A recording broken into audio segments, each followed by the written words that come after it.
Welcome back to Rapture Tales. Don't forget to like, subscribe, and get ready for another story you won't forget. Let's dive back to the story. Ethan Blackwood learned very early that silence could be louder than shouting. Long before private jets, glass towers, and financial headlines whispered his name across trading floors, he was simply a young man who understood that comfort was never guaranteed, especially not inside the walls of his own home. The Blackwood estate sat on a rolling stretch of countryside just outside a powerful financial city, a stone mansion that looked dignified from afar but felt emotionally refrigerated inside. Their father, Theodore Blackwood, believed affection weakened discipline. Their mother, Margaret, practiced politeness like a performance but reserved warmth for social guests rather than her children. Dinner conversations revolved around expectations, legacy, and presentation, never feelings. Ethan, the eldest, quickly recognized that approval was transactional. Achievement earned nods. Failure earned distance. While other teenagers chased distractions, Ethan built routines. He woke before sunrise, ran through fog-heavy fields, and studied market movements before school simply because curiosity pulled at him stronger than sleep. He had no dramatic mentor, only an internal voice urging him forward. By 19, he was already negotiating small property flips with a precision that startled older investors. He was not flashy, he was surgical. Every dollar reinvested, every risk calculated. Lucas and Noah, several years younger, grew up watching their brothers discipline the way spectators watch a marathon, impressed but unwilling to run it themselves. Lucas possessed easy charm, the type that filled rooms quickly but emptied just as fast when responsibility entered. Noah was quieter, observant, always asking questions that revealed he was studying people more than situations. Helena, the eldest sister, carried herself like a secondary matriarch, often stepping in to manage emotional tensions with a calm that felt reassuring on the surface but oddly controlling beneath it. Ethan never resented them. If anything, he overcompensated with generosity, paying tuition fees, smoothing over debts, and ensuring the family name remained unmarred. He believed loyalty should flow downward from strength. What he never noticed, not yet, was how quickly generosity can be mistaken for obligation. The first fracture in Ethan's adult life did not arrive with noise. It arrived disguised as love. Her name was Caroline Mercer, a gallery curator with thoughtful eyes and a voice that made ordinary conversations feel curated. They met at a quiet charity auction where Ethan purchased an abstract painting he didn't entirely understand but felt drawn toward. Caroline approached afterward, explaining the artist's work with a patience that intrigued him. She didn't seem impressed by his wealth, she seemed interested in how his mind worked. For a man accustomed to being evaluated through numbers, it felt like oxygen. Their relationship unfolded with gentle predictability: museum afternoons, long walks through architectural districts, shared coffees that stretched into twilight. Caroline admired Ethan's steadiness. Ethan admired her emotional intelligence. When they married, the ceremony was tasteful rather than extravagant, reflecting his preference for substance over spectacle. But marriages rarely collapse overnight. They erode. Small misunderstandings began appearing like hairline cracks in glass. Caroline grew distant, occasionally accusing Ethan of secrecy where none existed. She questioned late meetings that were routine, scrutinized harmless phone calls, and gradually adopted a guarded tone. Ethan responded with patience, assuming reassurance would mend whatever insecurity had crept in. Unseen by him, Helena had cultivated a private friendship with Caroline. Helpful advice, sympathetic listening, gentle warnings phrased as concern, seeds planted carefully. Lucas would occasionally joke about Ethan's obsession with control, while Noah once mentioned, in passing, that powerful men often led double lives. None of it sounded like sabotage, it sounded like family conversation. By the time accusations hardened into belief, Caroline no longer trusted the marriage she once protected.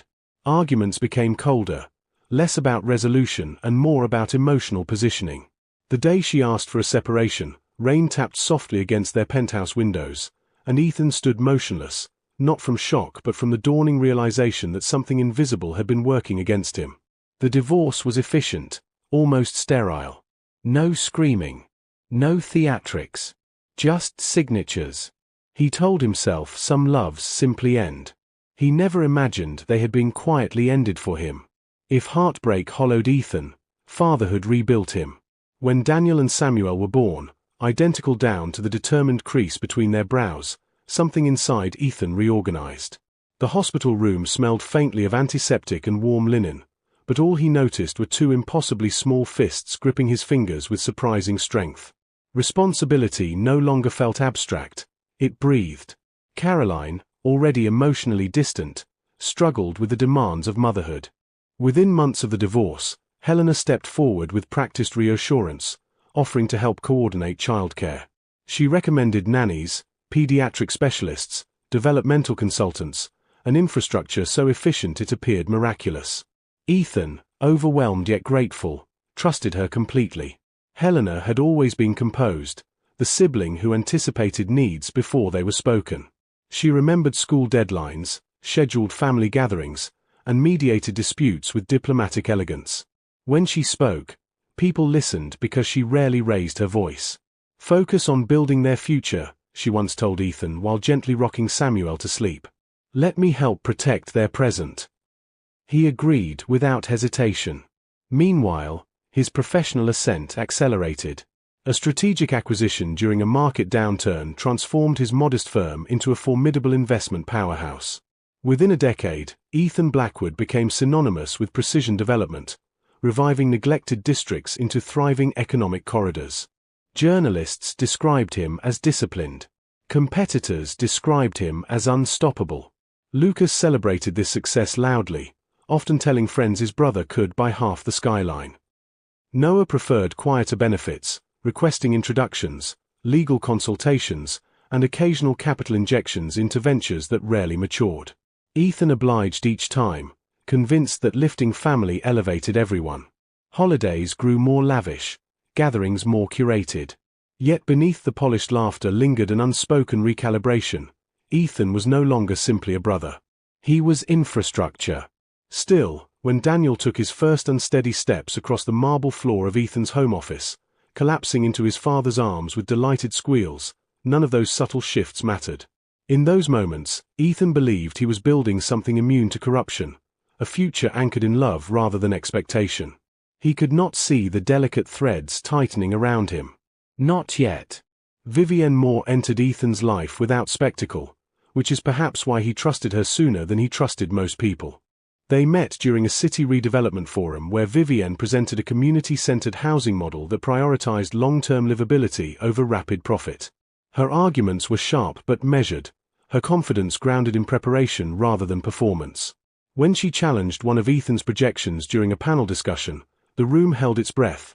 Few people publicly disagreed with him. Instead of irritation, Ethan felt intrigue. Later, he approached her, not with defensiveness but curiosity. Their conversation stretched far beyond zoning laws into philosophy: what makes a city humane, why stability matters more than glamour, how wealth should behave responsibly. She spoke with conviction yet listened without interruption, a rarity in rooms dominated by ego. Vivienne came from a family of educators, people who valued structure, integrity, and intellectual independence. Her parents had built a marriage that functioned like a quiet partnership rather than a dramatic romance. That blueprint shaped her expectations, consistency over intensity. For Ethan, who had learned to distrust emotional volatility, it felt profoundly safe. Their relationship unfolded deliberately. No whirlwind theatrics, no performative affection. Instead, shared routines emerged: early morning strategy talks over coffee, unhurried dinners where phones stayed face down, weekends visiting architectural landmarks simply because they both enjoyed studying design. Daniel and Samuel accepted her with surprising ease. Vivienne never tried to replace anyone. She simply showed up, reading bedtime stories with theatrical voices, attending school events, remembering which twin preferred astronomy and which adored mechanical puzzles.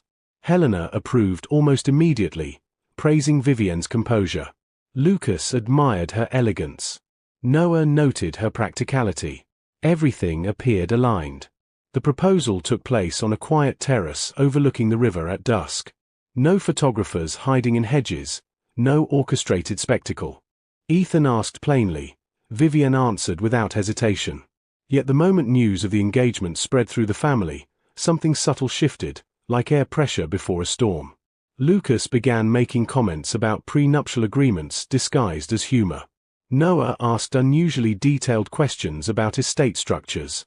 Helena offered to help coordinate the wedding logistics, insisting large events required experienced oversight. Ethan interpreted it as involvement.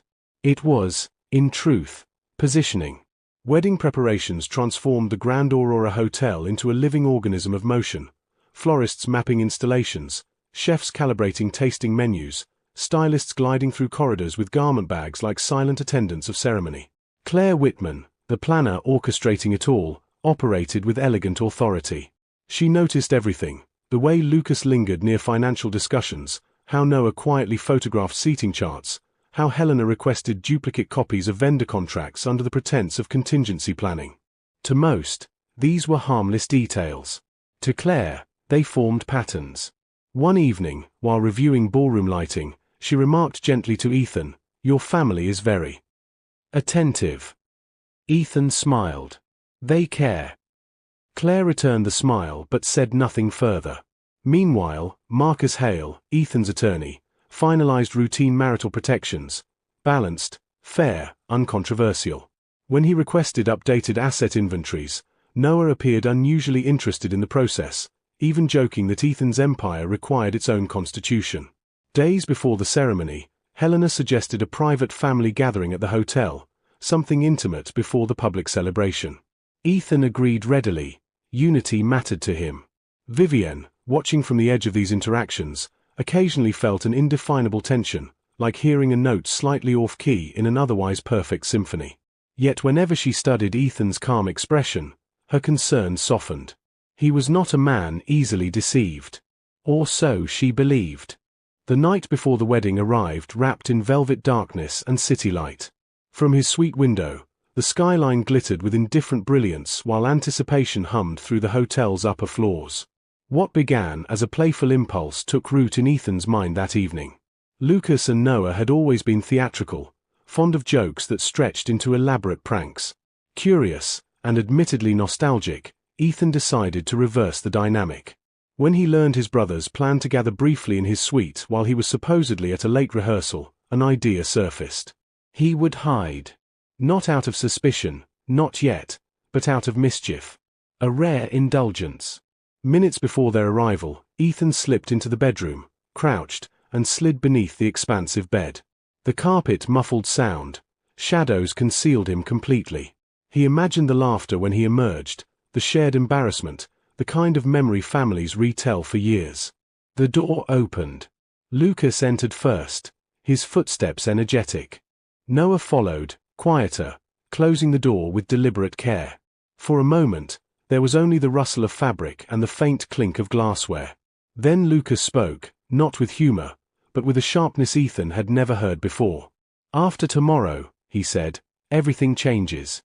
He won't even realize it until the signatures are dry." A pause. Noah exhaled slowly. Helena confirmed the file is secure. Once Vivienne sees it, she'll question everything. Worked perfectly the first time. Ethan's heartbeat slowed rather than raced, a reflex born from years of negotiation under pressure.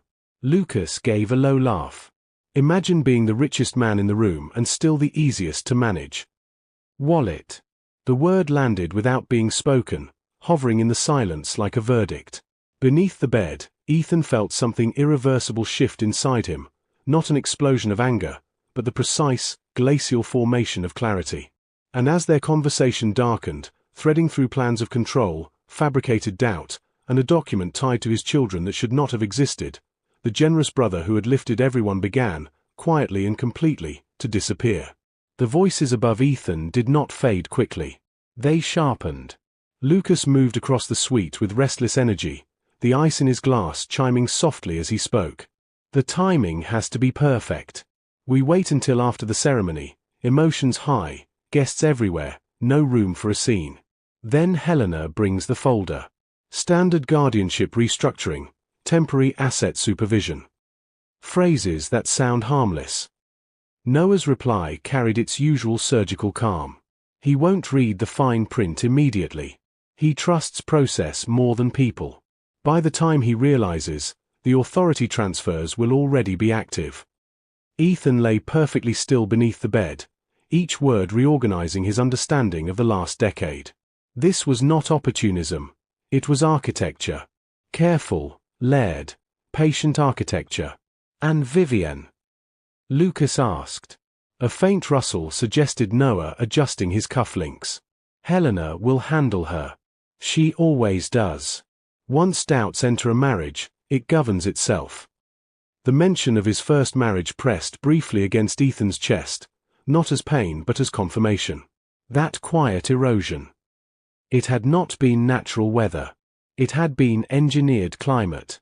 Then came the sentence that crystallized everything. "The paternity file guarantees obedience," Noah said. "Whether it's true doesn't matter. Suspicion is enough." For the first time, Ethan's fingers curled against the carpet. Above him, Lucas laughed softly. "Honestly, he should thank us. Without us managing things, he'd probably give half his empire away to charity and the other half to that fiancée." Their footsteps shifted toward the door. "Tomorrow," Noah concluded, "we secure the future of this family." The door closed. Silence returned, but it was no longer the same silence that had welcomed Ethan beneath the bed. He waited several minutes before sliding out, rising slowly to his full height. The room appeared unchanged, immaculate cushions, untouched decanter, city lights shimmering through glass. Yet something fundamental had ended. He walked to the window and studied his reflection. The man staring back was no longer blind. He did not shout. He did not call security. He did not reach for his phone in panic. Instead, Ethan Blackwood did what he had always done when confronted with volatility. He began to think. And once Ethan began thinking strategically, outcomes tended to change. By the time the horizon softened toward dawn, Marcus Hale was already seated across from Ethan in a private conference suite 3 floors below. Marcus listened without interruption, a habit that made him invaluable in moments requiring precision rather than sympathy. When Ethan finished recounting the conversation, Marcus folded his hands. "We move immediately," he said. Quietly. Within minutes, encrypted calls activated a chain of financial safeguards long prepared for theoretical crises but never before deployed. Asset control shifted into irrevocable trusts structured exclusively for Daniel and Samuel. Voting rights migrated into protective entities requiring multi-party authorization, none of which included Helena, Lucas, or Noah. Emergency amendments insulated Ethan's personal authority while preventing any guardianship alterations without court oversight supported by independent psychological review. "If they present documents," Marcus added, "you sign nothing. Stall. Observe." Ethan nodded once. "What about the file?" he asked. Marcus's expression hardened slightly. "We will address it, but leverage is neutralized when its target refuses to react." Above them, the hotel stirred awake, unaware that beneath its polished choreography a financial fortress had just been reinforced. Before leaving, Marcus paused. "One more thing.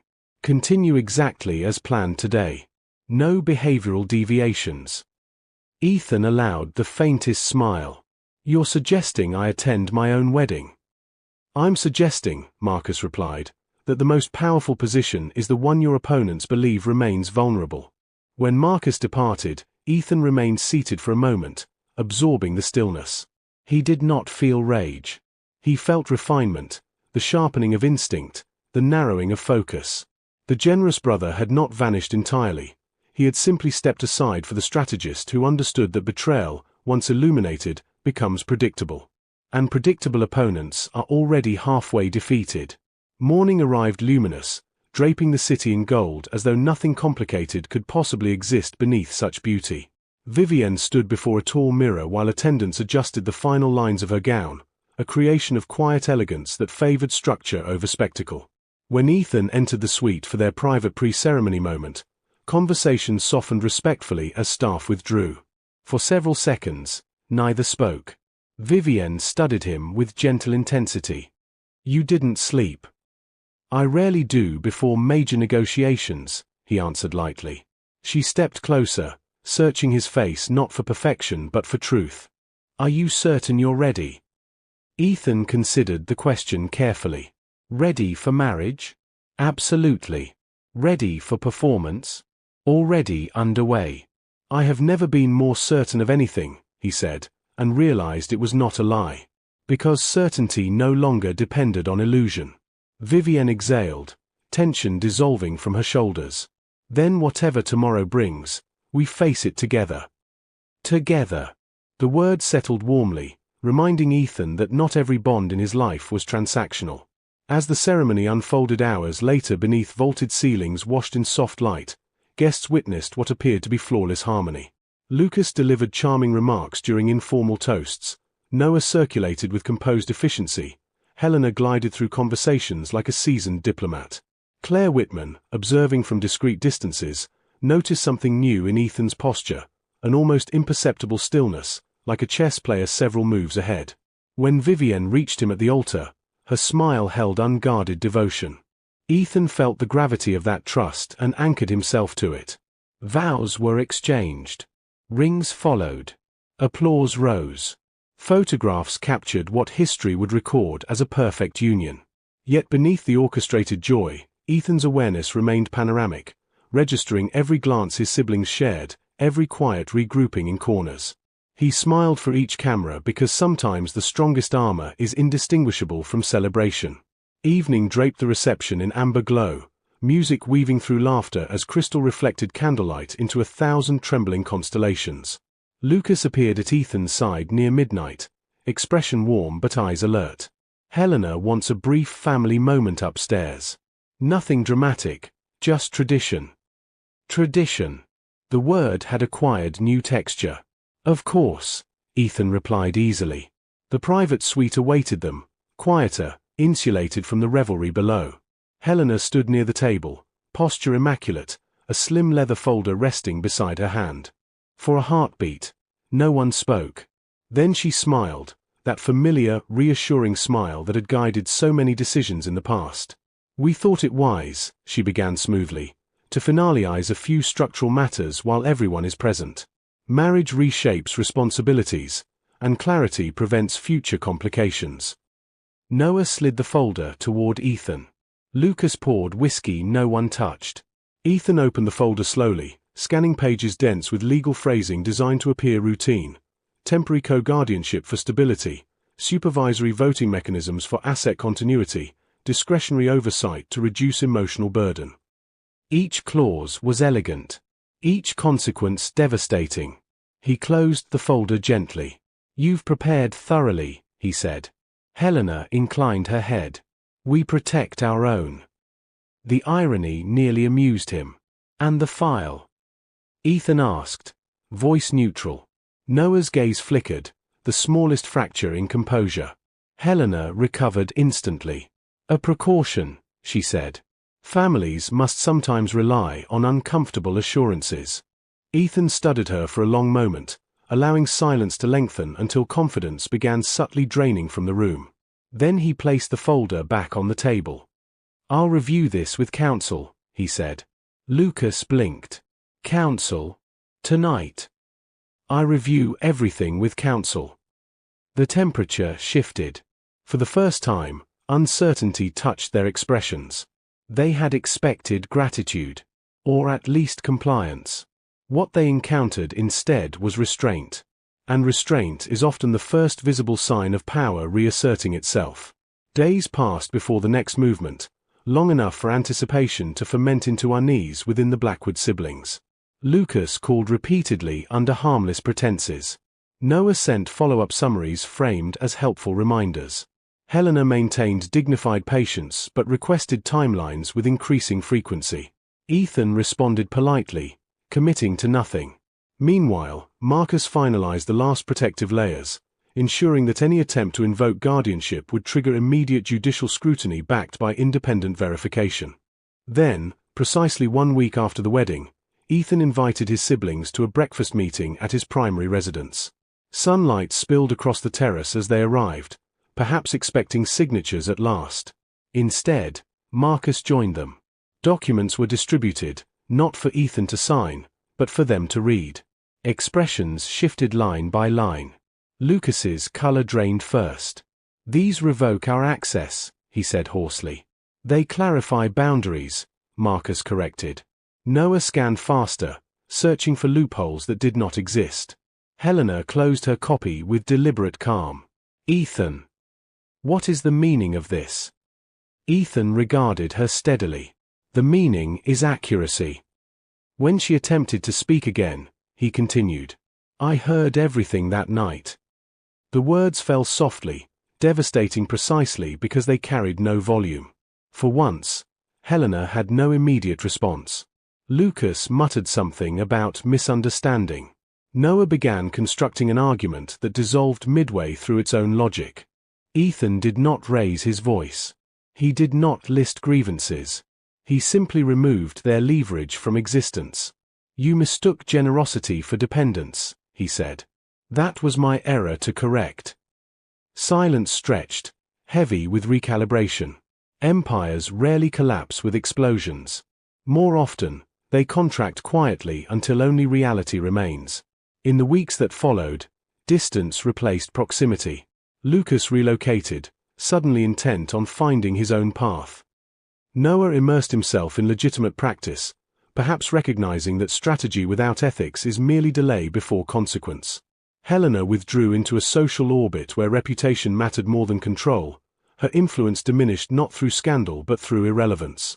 Ethan did not pursue punishment. He pursued proportion. Daniel and Samuel thrived within the structures now shielding them, their laughter once again the loudest sound in Ethan's home. Vivienne, fully informed yet never theatrical about it, proved exactly what he had sensed from the beginning, a partner steady enough to stand beside both triumph and recalibration. One evening, as twilight softened the edges of the city, she joined Ethan on the balcony. Do you regret hearing it? She asked gently. He considered. No, he said at last. Clarity is rarely comfortable, but it is always useful. She slipped her hand into his. Then what do you feel? Ethan watched the first stars emerge, distant, unwavering. Awake, he answered. Below them, life moved with indifferent momentum, unaware of the quiet war that had ended not with spectacle but with understanding. The blind generosity that once defined Ethan had not vanished, it had matured into discernment. Family, he realized, is not proven by proximity or shared blood, but by the absence of calculation. As the night deepened, Daniel and Samuel's laughter drifted through the open doors behind them, a sound unburdened by manipulation. Ethan turned toward it, toward the future he had secured not through confrontation, but through composure. New beginnings rarely announce themselves loudly. Sometimes they arrive disguised as the moment a man steps out from beneath the weight of illusion, and chooses, finally, to stand fully in the light. That's all for today. Like, subscribe, and see you in the next episode. Stay tuned.